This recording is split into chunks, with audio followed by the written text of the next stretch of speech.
Bonjour les amis, un Québécois aux Philippines, Yves. Euh, comme le titre de la vidéo le mentionne, je vais vous entretenir sur comment trouver une très bonne Filipina. Donc, beaucoup d'hommes dans l'Ouest sont habitués aux sites de rencontres. Et vous aimeriez savoir, sûrement savoir, lequel est le meilleur. Mais je vais vous décevoir parce qu'il n'y en a aucun. Dans le monde d'aujourd'hui, peut-être que dans l'Ouest, il y en a qui peuvent être bons pour l'Ouest, même encore. Mais pour ce qui est de l'Asie du Sud-Est, vu que, surtout aux Philippines, c'est un pays pauvre, c'est un pays en voie de développement, les gens gagnent un salaire de misère, donc il n'y a pas vraiment de bons sites. Il y en a un qui est supposément excellent. J'en ai entendu parler. Un ami l'a essayé, il a dit c'est payant. Il paraît que c'est le meilleur. Il est vanté par quelques-uns, quelques vlogueurs, comme étant très très très bon parce que vous devez prouver que vous n'êtes pas marié. Donc ici, il y a comme un CENOMAR qui appelle. Une preuve comme quoi que vous n'êtes pas marié. Ce site-là est payant, donc il engage des personnes pour vérifier les données que vous allez leur fournir pour prouver que vous n'êtes pas marié. Je ne dirai pas le nom du site. J'en ai déjà parlé dans un vlog précédent. Donc, si vous voulez savoir lequel c'est, abonnez-vous et allez voir mes autres vidéos. Vous allez avoir l'information. Ici, c'est tout ce que je vais dire à propos de cette vidéo, de ce site-là, parce que c'est pas le but de cette vidéo. C'est de ne pas vous dire lequel site est le meilleur. Le but de cette vidéo, c'est de vous dire que la meilleure rencontre que vous allez faire, c'est en étant ici. Eh oui, c'est en étant sur place. Pourquoi? Parce que c'est sûr et certain que ici, vous allez rencontrer des personnes réelles.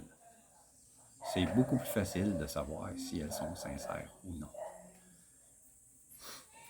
Et pour savoir si elles sont sincères ou non, il faut vous attendre à rester ici, venir et rester au moins 6 mois.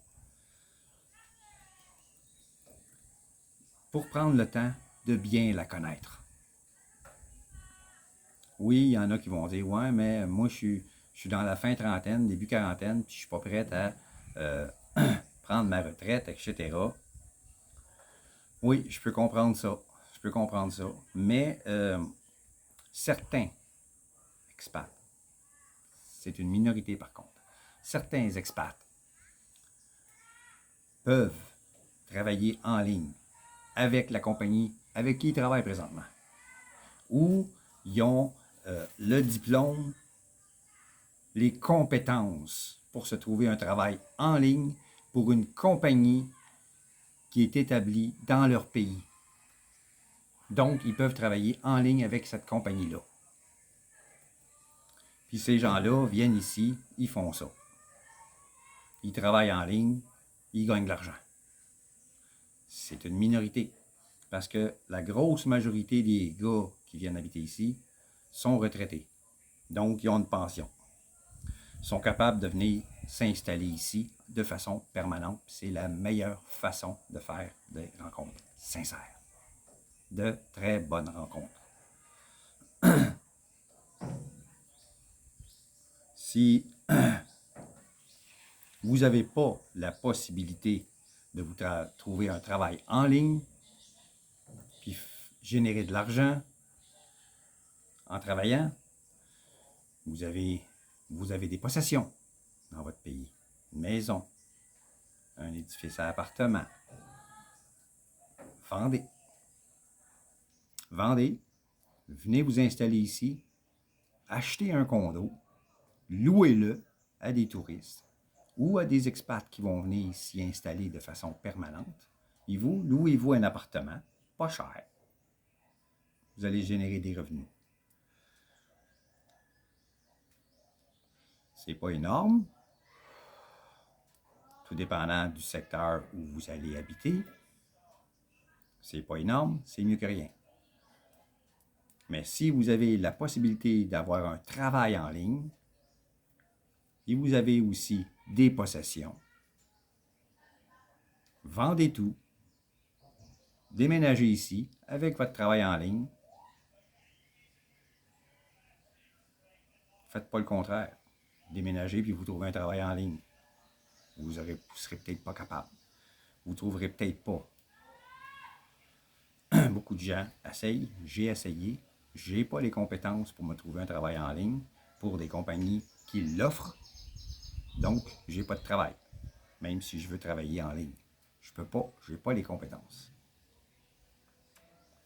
Mais il y en a qui en ont. J'ai un voisin, un Serbe, marié à une Filipina, depuis un bon bout de temps. Il n'est pas à la retraite. Il fait 6 mois ici, 6 mois là-bas, en Serbie. Il travaille pour une compagnie en ligne, compagnie d'électronique, je crois.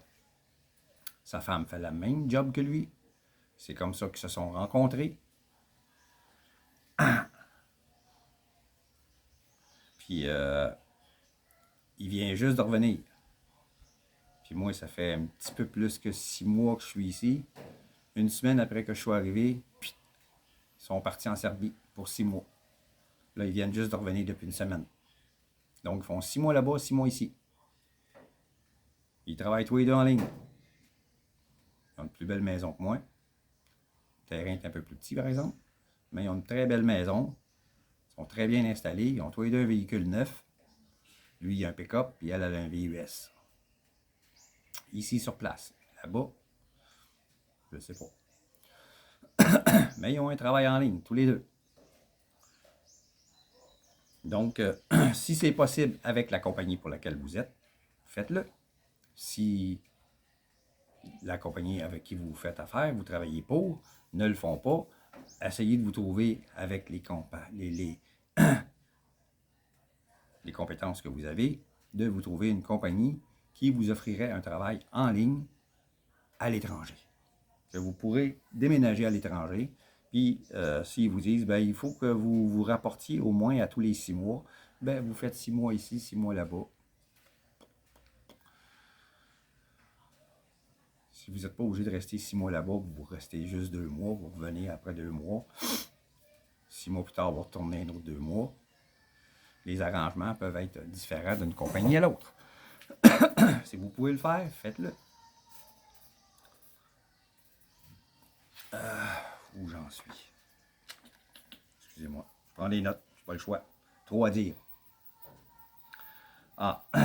Si vous restez assez longtemps ici, comme ça, vous allez pouvoir la connaître. Vous rencontrez quelqu'un, vous allez pouvoir la connaître. En venant vous installer ici, restez pas enfermé dans la maison. Parce que vous allez venir ici en tant que célibataire. Oubliez les sites de rencontres pour rencontrer une femme. OK?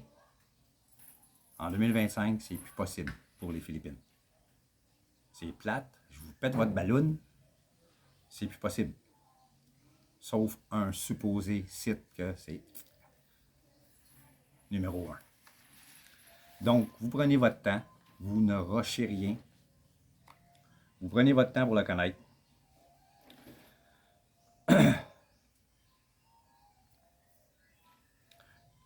Ne donnez surtout pas d'argent à votre Filipina quand vous allez la rencontrer, ici. Ne faites pas l'erreur non plus de l'amener dans votre pays. Vous allez arriver ici, je peux rester juste 2 mois, vous rencontrez quelqu'un, puis vous êtes obligé de retourner, puis vous l'amenez avec vous dans votre pays, il y a des grosses chances qu'elles ne veulent pas revenir ici. Qu'elles ne veulent pas revenir aux Philippines. Il y a des grosses chances. Beaucoup d'hommes se sont fait avoir. Ils rencontrent une femme, ils l'amènent dans son pays, elle ne veut pas revenir. Il la perd. S'il la marie, il l'amène dans son pays, elle est mariée, elle a la citoyenneté. Elle ne veut plus partir. Vous achalez pour qu'elle parte, elle vous laisse, elle en rencontre un autre. Salut, bonsoir. Vous devez recommencer à zéro. Ne faites pas cette erreur-là. C'est pour ça que je vous dis, il faut que vous restiez le plus longtemps possible ici. Arrangez-vous pour rester au moins 6 mois, prendre le temps de la connaître pour être sûr d'avoir quelqu'un de bon entre les mains. Pas quelqu'un qui vous veut pour votre argent, pour des possessions. Oh, on se marie, on achète une terre, puis ne vous laissez pas pousser. N'acceptez aucune pression. OK? N'acceptez aucune pression et ne donnez pas d'argent pour aider. Vous allez devenir un guichet automatique. Vous allez tomber sur une mauvaise. C'est une mauvaise. Si elle vous demande de l'argent, j'ai des problèmes. Peut-être qu'elle ne vous demandera pas d'argent. Elle va vous compter ses problèmes. En espérant que vous allez dire, OK, je vais te donner de l'argent. Combien tu as besoin? Vous allez devenir un guichet automatique.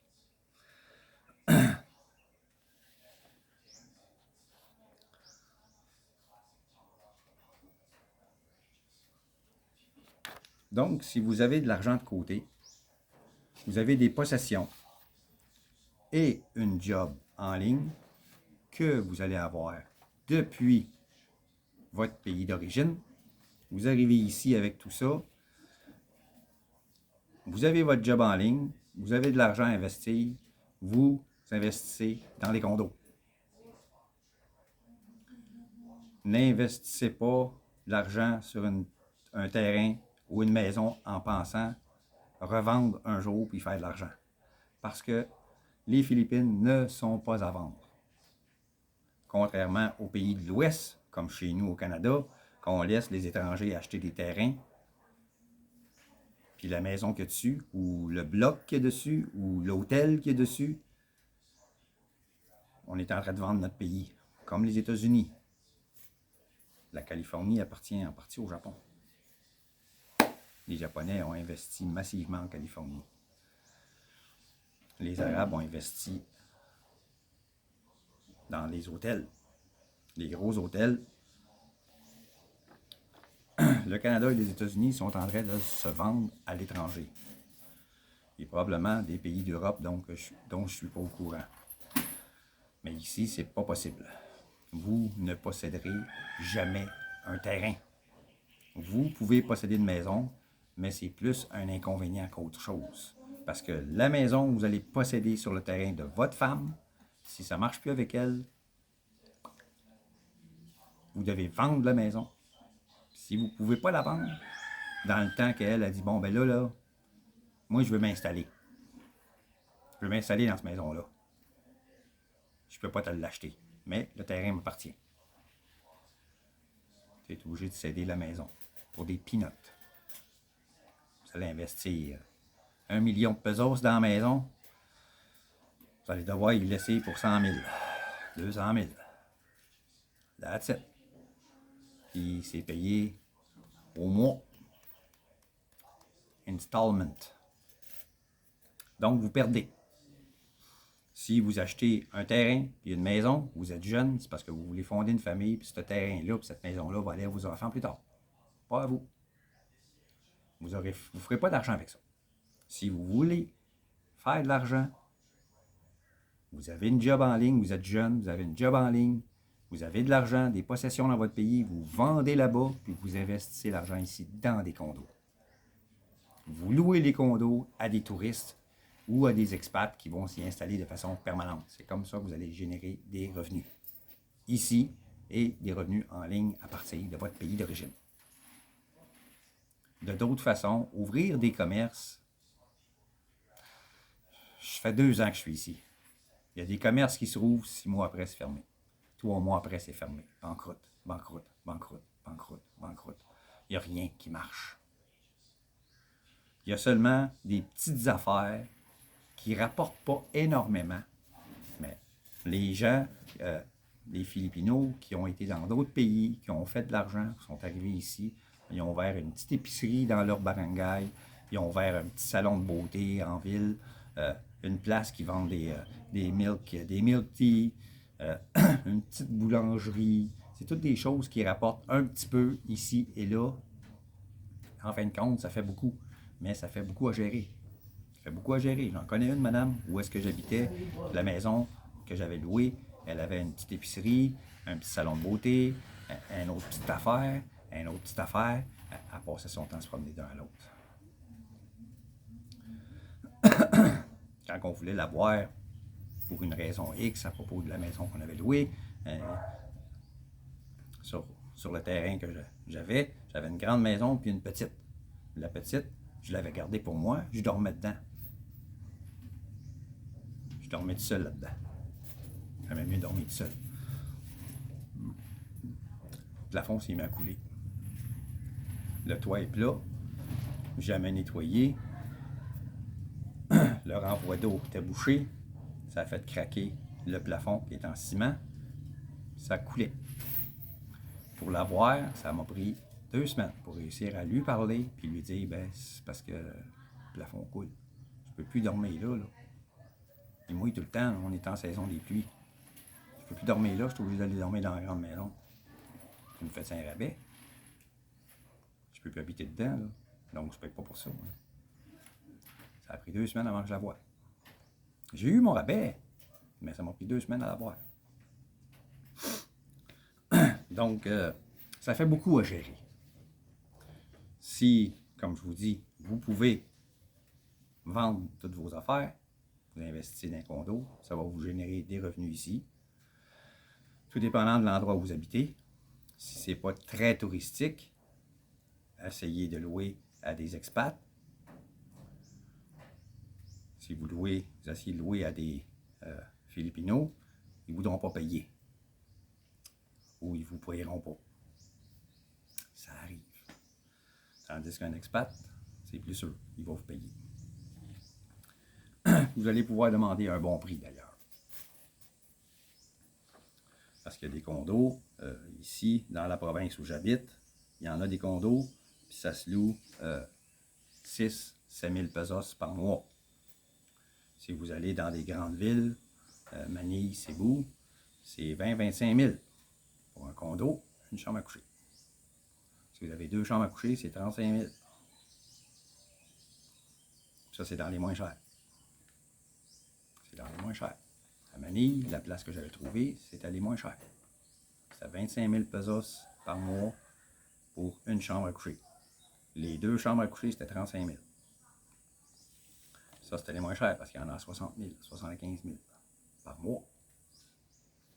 Donc, dans les petites villes, vous allez avoir du 6-7 000.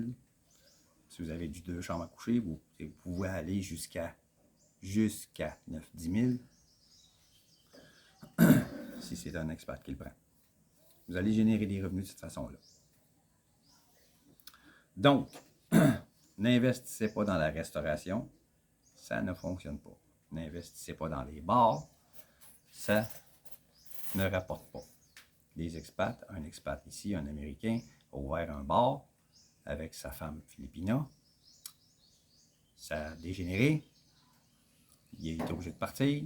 Il a vendu sa part du commerce à un autre expat. Puis après 3 mois, il n'y avait toujours pas de revenus. Il perdait de l'argent. Il a vendu sa part à un autre, un Filipino, puis il s'est retiré. Les seuls commerces qui peuvent fonctionner ici, ils seront toujours au nom de votre femme. Vous ne posséderez pas de commerce à votre nom. Donc, si vous ouvrez quelque chose, ça va être au nom de votre femme. Puis s'il y a des pertes, c'est vous qui allez les assumer, pas elle. Parce qu'elle n'a pas d'argent. S'il y a des profits, les profits vont aller dans ses poches, pas les vôtres. Donc, soyez sûr et certain que votre relation fonctionne avant d'ouvrir des commerces au nom de votre femme. Et assurez-vous que votre relation aussi fonctionne, que vous allez être marié avant d'acheter une terre et de bâtir une maison dessus, parce que ça va être au nom de votre femme. Ce qui va vous appartenir, c'est les condos, le condo ou les condos que vous aurez achetés pour générer des revenus ici, puis la job en ligne que vous allez avoir. Si vous êtes retraité, bien là, vous n'avez pas besoin de job en ligne, tout dépendant de la pension que vous allez avoir. Puis là, ben, vu qu'on est retraité, souvent on a une plus jeune avec nous. Donc, vous mettez ça à son nom, puis that's it. Si vous faites un enfant avec ou 2 enfants avec, ça va aller à eux autres plus tard. Vous, ça ne vous rapportera rien. Simplement que vous allez passer une crise de belle retraite. Parce que contrairement à l'ouest, ici, il n'y a pas de neige. Les tempêtes de neige, là, des 1 mètre de neige, au mois de mars, comme il y a eu au Québec, là, les tempêtes de neige à pu finir, là, une en arrière de l'autre, là, pour faire chier le peuple, il n'y en a pas ici. Il y en a pas. Il y a de la pluie. Ouais. Mais je peux quand même me foutre en bédaine, même s'il mouille. Chez nous, quand il neige, qu'il neige pas, l'hiver, tu ne peux pas sortir en bédaine. Tu ne peux pas sortir comme ça, là. Ça prend un cache-cou, ça prend une tuque, ça prend des gants, ça prend du linge. Il faut s'habiller comme un ours. Une pleure, un autre pleure, puis un autre pleure. Pareil comme un oignon. Une pleure par-dessus une pleure, par-dessus une pleure. Ici, je fais une vidéo, là, je me suis mis un chandail. Avant ma vidéo, et je ne l'avais pas le chandail. J'étais en bédaine. Je suis chez nous, puis je fais ce que je veux. Donc, restez pas enfermés. Promenez-vous, une fois rendu ici, avec toute votre installation, votre job. Promenez-vous, faites-vous des amis, le reste va venir. Les rencontres, vous allez voir une fille, maudite mouche, vous allez voir une fille au centre d'achat, une fille à la petite boulangerie, à la quincaillerie. Vous allez faire des rencontres, faire des amis, blablabla, blablabla, célibataire, pas d'enfant, un enfant. Vous apprenez à connaître, puis éventuellement, ben, on s'échange nos Facebook, puis on chatte ou on fait une vidéo, on jase, puis on apprend à se connaître, puis on se rencontre, on va manger au restaurant. Pensez pas que vous allez coucher avec tout de suite. Hein? C'est pas des filles faciles, des filles, non. Les seules filles faciles, c'est des putes. Puis une pute, vous la marierez pas. Si vous la mariez, elle va continuer à faire la pute. Elle va vouloir continuer à faire la pute. Elle est habituée à l'argent facile. Donc, ne vous attendez pas à coucher avec la fille le premier soir. La première journée que vous allez la rencontrer. Ne vous attendez pas à coucher avec la deuxième journée. Ça va prendre le temps de chatter avec vous pour voir si vous êtes correct, si vous êtes sincère, vous n'êtes pas dangereux. Parce qu'elles sont un petit peu peureuses, sont gênées, c'est des femmes timides, sont pas faciles d'approche. Il faut prendre son temps, il faut être patient. Puis quand vous allez manger au restaurant, peut-être qu'il va y avoir un membre de la famille de cette fille-là avec elle pour aller manger au restaurant avec vous. Un chaperon. Comme il y avait dans les années 50, là, 40, 50, 60, au début des années 60 chez nous au Québec. Un chaperon qui va vous accompagner pour être sûr qu'il n'est pas en danger. Ça va arriver. C'est comme ça. Vous voulez une femme traditionnelle, ben il faut faire avec. Il faut faire avec la tradition. Hein? Dans le temps, là, la tradition, dans le temps, c'était ça. Ben ici, c'est comme ça. Attendez-vous pas à l'avoir dans votre lit comme ça. Si vous l'avez comme ça, c'est parce qu'elle vous aime pas. Elle aime votre argent. Ah, je vais coucher avec parce qu'il va tout me payer. Il va payer la bouffe, il va payer le logement, il va m'acheter des cadeaux, il va m'acheter un nouveau téléphone, il va m'acheter un scooter. Hein? Il va m'acheter. Puis elle, ben, elle fait la pute. Avant son corps. Hein? C'est une façon de faire la pute. Les filles sincères, ici, sont pas de même. Si elle vous demande de l'argent, ou si elle vous parle de ses problèmes d'argent, c'est parce qu'elle ne vous aime pas. Elle n'est pas intéressée à vous, elle est intéressée à votre portefeuille.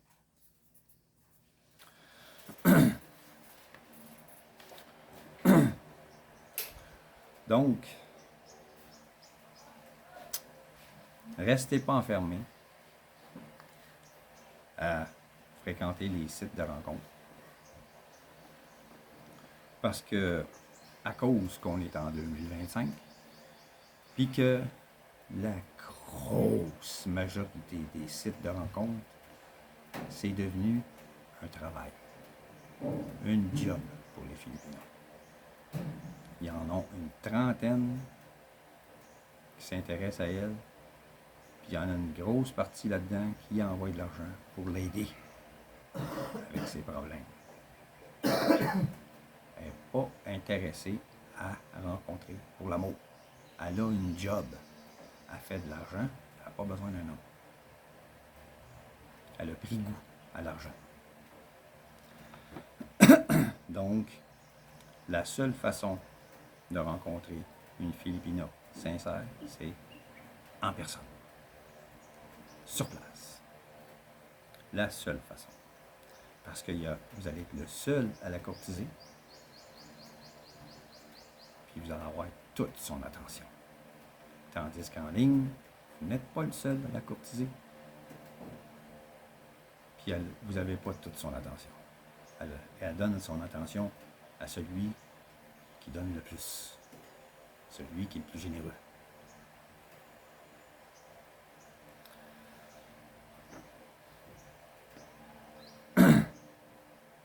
Toutes les sites de rencontres, même ceux qui sont payants, ils ont tous des scammers et des menteurs, des menteuses. Toutes. Supposément, le seul qui n'en a pas, c'est celui qui est payant, que j'ai déjà parlé dans une vidéo précédente. Si vous voulez absolument savoir c'est lequel, abonnez-vous et allez voir. J'en parlerai pas dans la vidéo, puis je ne répondrai pas à la question en commentaire. Ah, c'est quoi le site en question? Je ne répondrai pas. Parce que c'est pas le but de cette vidéo-là. Si vous avez des questions, c'est en rapport à cette vidéo-ci, pas au site de rencontre en tant que tel. Je vous parle d'eux autres parce que c'est pas la bonne façon de rencontrer. Point final. Prenez votre temps pour apprendre à la connaître. Ne rushez rien. Ne précipitez rien. Prenez votre temps avant de prendre la décision de vous marier. Si vous sentez une quelconque pression pour vous marier, changez. Débarrassez-vous d'elle. C'est pas vous qu'elle veut. C'est votre portefeuille. Elle veut que vous achetiez un terrain, bâtissiez une maison pour qu'elle ait quelque chose. Et à un moment donné, elle va vous dire, prends la porte. Ça ne marche plus. Vous n'avez pas le choix de partir. N'acceptez aucune pression. Jamais.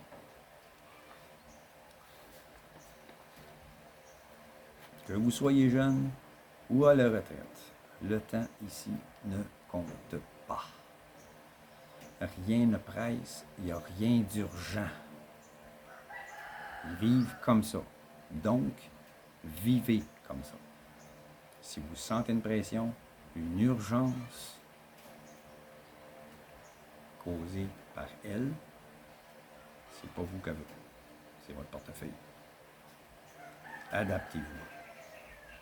Il n'y a rien qui presse.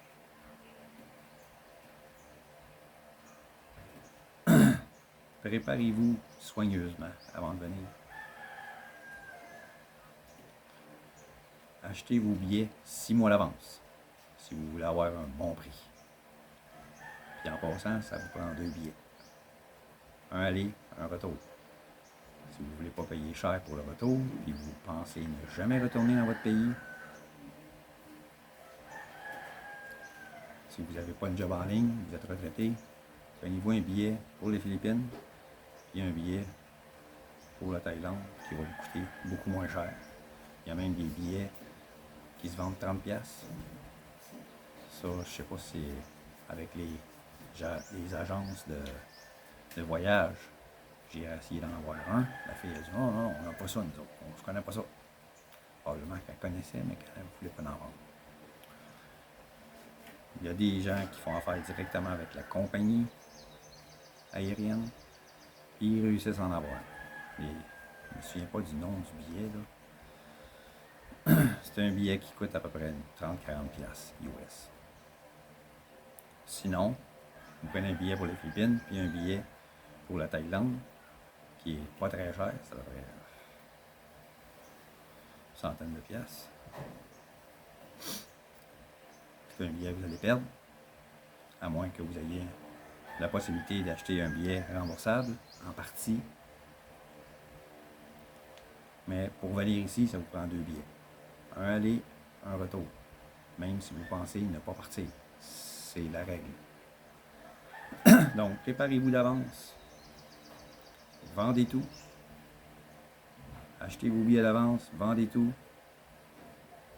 Soyez sûr d'avoir un travail en ligne si vous êtes jeune, si vous voulez générer des revenus, si vous êtes à la retraite, cassez-vous pas le basic. Mais amenez pas trop d'argent avec vous autres, vous n'avez pas le droit. Vous avez le droit d'amener seulement 10 000 US. Donc le reste, laissez-les à votre banque.